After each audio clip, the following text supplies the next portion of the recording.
Just ahead on American Black Journal, a look at the efforts to make Detroit a cleaner and healthier city. We'll talk about environmental justice in urban communities, plus an in-depth look at how justice and race relations intersect in Southeast Michigan. We are talking about some very important issues today, so stay right there. American Black Journal starts now.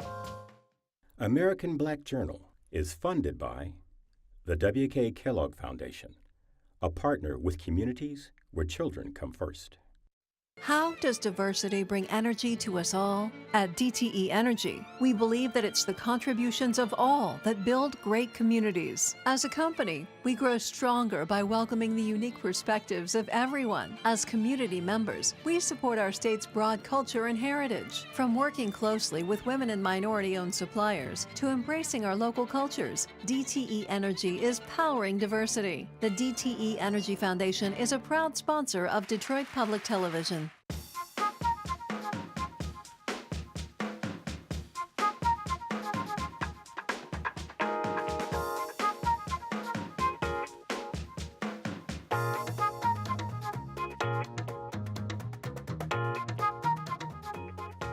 Welcome to American Black Journal. I'm Stephen Henderson. An important part of Detroit's comeback involves creating a healthier and cleaner city. Air pollution and climate change are pressing environmental issues for Detroit residents. The group Detroiters Working for Environmental Justice is leading the charge to develop the city's first ever climate action plan. Joining me now is the organization's policy director, Kimberly Hill. Welcome to American Black Journal. Thank you. Yeah. So you and I have had this conversation many times about how dirty a city this is from an environmental perspective. When you think about the number of factories that we have that operate now that spew all kinds of things into the air and into the soil, you think about the history of this city, the factories that no longer exist, but whose impact on the land and the air is still with us. This is not just a side issue in Detroit. This is one of the issues that sort of challenges us in terms of the future. That's so true. And, you know, I remember a pastor saying, whenever there are great challenges, there are also great opportunities. Mm-hmm. This is really an opportunity not only for Detroit and other major urban markets to focus on environmental justice, climate justice, economic justice, and the like, but it's also an opportunity for us to sit down with unlikely partners to figure out creative solutions for addressing these issues. Yeah. There's a major conference that's coming here that will really challenge business leaders to invest heavily in pollution control technology, yeah. In green infrastructure, looking at how they mitigate their practices to reduce the risk of climate change, and also how do they adapt to climate change. And so there is a growing movement to really embrace the triple bottom market. Yeah. Or the triple bottom line that really calls on companies to be responsible corporate neighbors. Yeah. So climate action plan for the city of Detroit. Talk about what that is and what you hope it will achieve.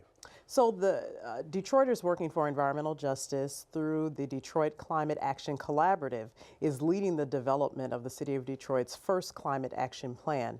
What this plan will do is create innovative solutions, so goals and recommendations for how to address climate change. Mm-hmm. Looking at mitigation, which means to reduce climate risk, but also looking at adaptation to look at how do we adapt to the inevitable. And so what's so unique about this effort is that it is probably one of the most diverse efforts in the city of Detroit. Yeah. So we have crossed a very fine line in bringing businesses and institutions to the table, but we've also brought residents to the table, public health experts to the table, those who are specialists in energy, mm-hmm. solid waste, homes and neighborhoods and the like. And so we're really excited about the launch that will take place very soon. Yeah. With this climate action plan. You know, still in all, we have various actors in Detroit who don't seem all that open to the idea that either what they're doing is contributing to climate change and pollution, but that the idea that they can do it differently. I mean, mm-hmm. we still see this weird pushback, I guess. Mm-hmm. From people who say, well, you know, industry matters and matters maybe more mm-hmm. than clean air. Well, and that's interesting. It's an approach that all of us have been looking at in terms of how do we get business leaders to champion the importance of addressing climate change. Yeah. And so it's a matter of using a B2B marketing strategy. So we have other business leaders talk to their peers about the importance of reducing their climate contributions or their Right. contributions to climate change.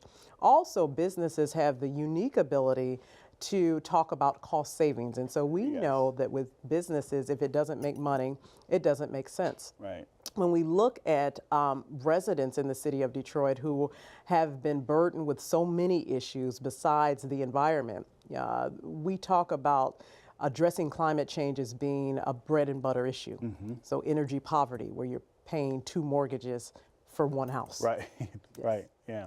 The effect of this on people in Detroit is the thing that I think is the most concerning. Talk about some of those indicators we see about what effects this is having on people in the city. Well, one of the major effects is the heavy precipitation and flooding that is taking place. And so this is problematic for 2 reasons. One, because obviously people's houses are being flooded, but 2, because of aging infrastructure. So it's being flooded with backed up sewerage in their basements, Right. which causes hepatitis, or which can cause hepatitis and other All kinds of health those, conditions. Yeah. And so that is a major issue that we're looking at, but we're also looking at extreme heat. And when we look at vulnerable populations, particularly our elderly and children who have asthma and other respiratory illnesses, we know that extreme heat can be very dangerous. And so we've been working and talking with the city of Detroit about identifying and establishing cooling centers. And so we're so glad that they have taken that step. Yeah. As part of the sort of environmental justice community, someone really interested in climate change, I know you have noticed what has happened in the election, the national election, and the direction that seems to be taking shape on those issues. Talk to me about what that looks like for you over the next 4 years in terms of your work. If you have somebody who's in charge of the EPA, for instance, who is himself a polluter, someone who has championed industry over the environment, that makes it real difficult to articulate a different path. Very true, and that's why my tagline is really from the bottom up by force, because we matter. And the reason I developed that tagline is because we really don't have time to wait on government to rescue us. Yeah. And so I think what we're about to see is a substantial increase in philanthropy support, and a lot of grassroots organizations really coming to the table and working collaboratively to address climate change, because we know that it probably will not come from the federal government. We also plan to see a lot more lawsuits in defense of protecting the Clean Air Act and the Clean Water Act and all of the other environmental protections that have been set up for us. And so it's really causing us to look at our strategies, look at who we need to talk to, what we need to do. So it's causing us to be a lot more strategic in our efforts, because we cannot let cabinet members determine the quality of life for Detroit or any other market, any other city, any other state. And so hopefully we'll get our governors on board, we will get our state legislature on board, city government, state government, county government, all of these units of government collaborating and agreeing that we have a responsibility to take care of the least of these and improve the quality of life for everyone in our under our jurisdiction. After having taken some important steps forward on that issue, we seem like we're about to take a couple back. So it's disappointing, but always press on. So thank you very much for being here. Thank you so much for having me. Absolutely. All right, up next, a look at justice and race relations here in Southeast Michigan. But first, here's a look back at one of the historic interviews that took place on this program in 1980. The road to success for the black performer has not been an easy one. It seems to have changed. Has it changed? Well, I think so. I think that the same kind of stresses that we had are not the same stresses that this present generation has at all. I wouldn't say that it's a lot better, but it's a little easier. because they don't have to waste too much energy just doing basic things like find out if you are permitted to work somewhere, you know. That's over and done with. But their success is much quicker. We have the TV media and the records, and the only extra special thing that we had that sustained us was the privilege of working with and listening to and learning from the great black stars that we had in those days. And everything that I learned from fabulous musicians like Basie and Ellington, and listening to the great lady singers, and working under difficult conditions. So it gave us a certain sense of self and stamina, which was needed in those days. Lena Horne on American Black Journal, Detroit Black Journal, in fact, in 1980. All right, all this year, the media outlets in the Detroit Journalism Cooperative have focused on whether social and economic conditions have improved for Detroiters since the 1967 rebellion. The reports included a look at justice and race relations, especially in light of the recent killings of blacks by white police officers. Keith Owens of the Michigan Chronicle sat down to talk with the director of the Damon J. Keith Center for Civil Rights, Peter Hammer. We're talking about justice, the issue of justice, and I would want to speak with you specifically about justice, kind of broad, I guess, wide-range discussion about justice as it relates to Detroit. What's etched on the Supreme Court, which is equal justice under law. And we all know in America that that's been an unfulfilled promise from the very beginning. So if you ask me about the question of police brutality and the current conflicts going on, I think what's interesting to note is the similarities that you can draw between the late 1960s and today. And the realization that if you believe, as I do, that structural racism is our generation's civil rights challenge, that we've made almost no progress on structural racism for the inner cities in the last 50 years. Important strides in the first civil rights movement were focused largely on the South and largely at the institutions of Jim Crow segregation. While Jim Crow was being set up in the South, we were setting up in the North and in Western cities systems of spatial racism, right? The sort of saying that in the South you can be close in social relations but you can't be equal.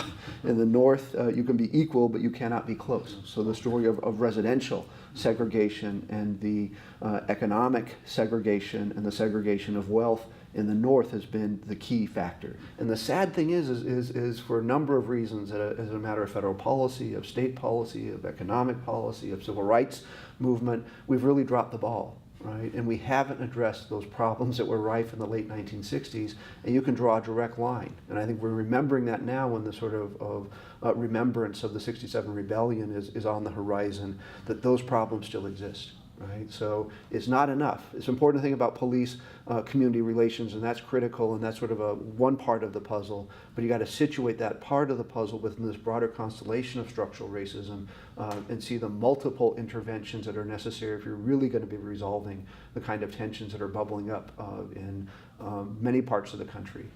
How are you seeing that playing out here? Because once again, in terms of the history of Detroit, you know, like you said, the '67 rebellion, probably people have different terms in defining that. Where are we now under that? Because you talk about the data, you know, data-driven. What's the data here in Detroit? I mean, that's the thing that we're at ground zero of structural racism or spatial racism in Southeast Michigan.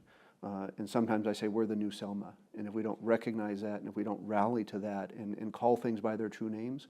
So it's incredibly disturbing to me as people are talking about this renaissance of Detroit, this sort of restructuring of Detroit, the resurrection of Detroit.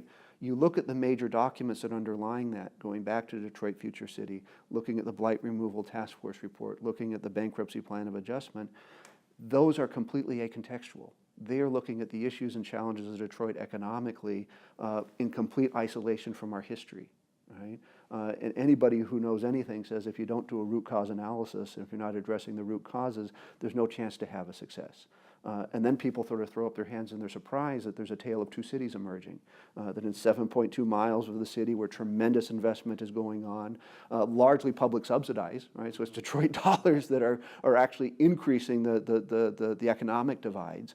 And then you go out to the neighborhoods and you look at the state of the schools, and that's largely a failure of state policy, right? The problems in Detroit public schools are decades-long problems in the school finance formulas, compounded by the lifting of the sort of cap on charter schools, and you have had generations of Detroit children that are basically been written off through no fault of their own, right? Through a failure of state policy. So all of these things are coalescing in Detroit in ways that are more serious than probably any other part of the country, and yet we're celebrating the fact that we have an M1 light rail that resolves the contradictions of the people mover that went around in a circle, right, and now just simply goes back and forth along the straight line of almost exactly the same distance. Are we delaying the inevitable, or are we just like, do you think some of the city's leaders are just willful ignorance, just saying it's not really happening? What do you think that is? They're not seeing what's going on? I think willful ignorance is an interesting word, right, because you have to be in denial. Because and it's not like this is secret knowledge. This is the lived experience of the majority of the residents of Detroit, right? So it doesn't mean you have to tell the average person what's going on in the nature of the inequities. So the question is, why doesn't that knowledge rise up and influence the people who actually have power to determine what policy is? And at a minimum, it has to be willful ignorance, right?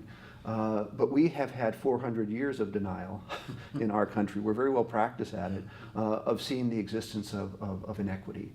And we really have to open our eyes, right? And so one of the things that really bothers me is this sort of complete balkanization of the region, right? So people can now structure their lives. There's actually probably less social interaction along racial lines today than there was 50 years ago or 60 years ago, right? Because we've been able to structure our lives. I can go in my little circle here, right? And never have to come to Detroit. And when I do come to Detroit, I know what I'm doing. I'm going to a baseball game. I'm going to a football game. I'm going to the DIA. I'm listening to the opera. I come in on an expressway, right? I park in a secured parking garage, and then I go out on an expressway, right? Without any interaction with other people, right? And indeed, surrounding myself when I'm in Detroit more often in social situations where I'm surrounded by other suburbanites than I am from native Detroiters, right? So the things have a facade of getting better, but the deep kind of roots of where the problems are not being addressed. Going back to how we can put ourselves asleep and not see what's there, right? People can look at the dysfunctional state finance formula, right, which has as an average measure the dollars follow the kid. Dollars follow the kid. Right? Any economist is going to say you look at the marginal impact, right? You don't look at the average impact. If you had that same formula in healthcare, the entire system would be destroyed within a week, right? Because it's a dysfunctional way to think about how you finance and how you compensate people and what the real costs are and what the institutional impact is for reimbursement formulas. And then you compound that with the charter system, right, which enables you to steal kids from the public school and therefore force them to cut their costs faster than their revenues fall, which is an impossible task even for the mightiest emergency manager, as we've seen played out in Detroit, right? But they'll sit back and say, oh, we didn't intend that. We didn't intend these policies to destroy the public schools. They were not racially motivated to simply make education in Detroit non-existent, right, as a matter of the effect of state policy. But from a disparate impact perspective, I don't care whether you intended about it. Right. This is what the implications of the policy were. This is the harm you've caused, and that's sufficient in order to go back and say, we need to then change state law. So that in a sense, the intent part basically lets the oppressive party get off the hook. Yeah, yeah. Okay. So, and it has no impact on the structural racism. So if it's the structural racism, those interinstitutional dynamics that are producing and reproducing these racially disparate outcomes over time, all the courts can do now is throw up their hands and say, well, nobody intended it, right? But we've seen it for 100 years. We know it's there. We see its impact, and people's lives are being damaged and lost as a result of it, right? So you come back and tell me nobody intended it. I say, I don't care. Right? Well, good. I'm glad nobody intended it. But let's roll up our sleeves and actually take some action to address it. Implicit bias, again, what's your definition of implicit bias? How does that play out? Yeah, and this is, again, exciting that we have new tools, right? And so if we actually take the cognitive psychology and the cognitive science seriously, and we ask ourselves, well, how does the brain really work, right? The conscious part of our brain is actually a very small part of things that determine our behavior. Right? And that's sort of surprising to people because we think we're so smart and we think we're in control and think that we're the ones in charge. Right? But a very small fraction of all the information that you're bombarded is consciously processed. Right? To survive, the brain has to create all these categories, right? These very general, often not accurate categories, and just start dumping information inside of it. And then what we do is we're hardwired to act upon the category that we've created, not the necessarily detailed information that we have, right? And it's getting worse, right? And the fact that if you go back with Michael Brown and you hear the testimony of the police officer who shot him, right? What you see here is the Incredible Hulk coming at him. Right? So what is being interpreted by the police officer, and it may be sincere, right? So that's sort of the notion that you have to start thinking about the conscious and the unconscious mind and how that unconscious has been bred by society, right? Society's created the mythology, the monsters of the unconscious mind, which are highly racialized in our society, and then these images trigger it, right? In a split second, before you have a chance to think. Right? And so what happens at that level is the officer is projecting, right, upon that situation, and the language there is just amazing about the cartoonish, right, mythological implications of what he is seeing, and he's not seeing the individual. Right? And that's really what racism is about. Racism is about not seeing the individual as the individual, but rather having this racial category. We know that's happened at the conscious mind, right? We have centuries in our countries of experience on that. Well, we're starting to understand that's also happening at the unconscious level, and that is a critical part of trying to unpack what is taking place with the police relations, but it's also a critical part of our understanding of the limitations of an intent-based system for constitutional law. Which direction is Detroit and Southeast Michigan heading in a justice sense in terms of addressing, judicial inequality? I mean, are we heading towards a place where backwards, Back to the Future, that's that kind of thing? I mean, what does our future look like in that sense? Yeah, I mean, as I say, things change and things stay the same, right? So we're not sort of going back and saying we're having the identical problems that we had in 1968, 1969, 71. But if you look at the level of inequality, right, the level of inequality is increased over time. Right? And importantly, and this is where we talk about political coalitions, that's true in white as well as black communities. Right? So sort of a dominant theme here, more particularly affecting African American communities in Southeast Michigan, is increasing inequality. Right? So one of the larger challenges that we face as a society, and is going to be accentuated in places like Southeast Michigan, is how to deal with that trend of inequality. Right? And we're not even raising that issue and addressing it. But there's another issue about the sort of notion of justice. And I often go back to Dr. King's speech when he was coming out against the Vietnam War. And he talks about the triplet of evils, right? He says the sort of root causes of evils are racism, materialism, which I sort of associate with markets and economics and sort of put it in that frame, and militarism, right? And if you look at the intersection of sort of economics and racism, you have a frame that tells you about municipal distress and emergency management and fiscal austerity and cutting of social programs and gutting the school system. And that's a whole issue cluster that needs to be addressed, right? But you also need to look at the other intersection. What happens when you have the intersection of racism and militarism, right? And militarism really is trying to solve problems that are predicated ultimately on fear and insecurity. And using force as the way to establish security, right, in the absence of fear. And what we don't realize is that we brought the Vietnam War back home, right, through first the war on crime, Nixonite, then the war on drugs, Reagan, right, through our neglected veterans who were coming home. Right? So we have a root in America. Now we sort of see it with Islamophobia and the Take on Hate campaign. At the same time, we're having tremendous economic inequality that is highly racialized. We also have this strong strand of militarism and fear and insecurity that is highly racialized, that is leading to things such as private police forces downtown, gated communities in the suburb, paramilitary approaches to policing in a domestic sense, right? And we have to find some way of diffusing that dynamic. right? Because that is a dynamic when you combine that sort of notion of fear and insecurity, racism and militarism in a broader setting that is defined by economic inequality is a powder keg.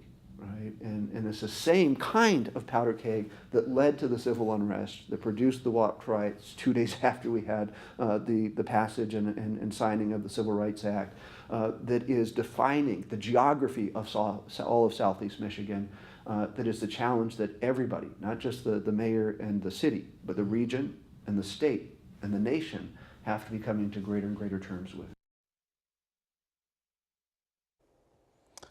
That's our program for today. Thanks for watching. You can get more information about our guests at AmericanBlackJournal.org, and you can always connect with us on Facebook and on Twitter. We'll see you next time.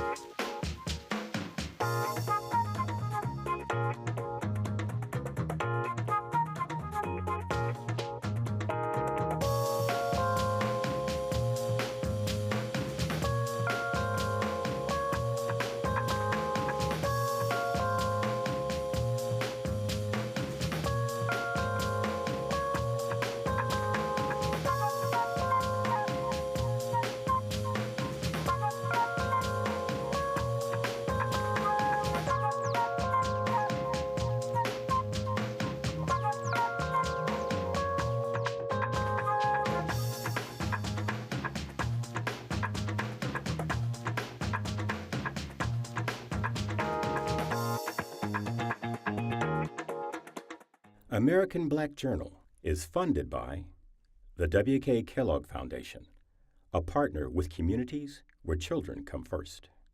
How does diversity bring energy to us all? At DTE Energy, we believe that it's the contributions of all that build great communities. As a company, we grow stronger by welcoming the unique perspectives of everyone. As community members, we support our state's broad culture and heritage. From working closely with women and minority-owned suppliers to embracing our local cultures, DTE Energy is powering diversity. The DTE Energy Foundation is a proud sponsor of Detroit Public Television.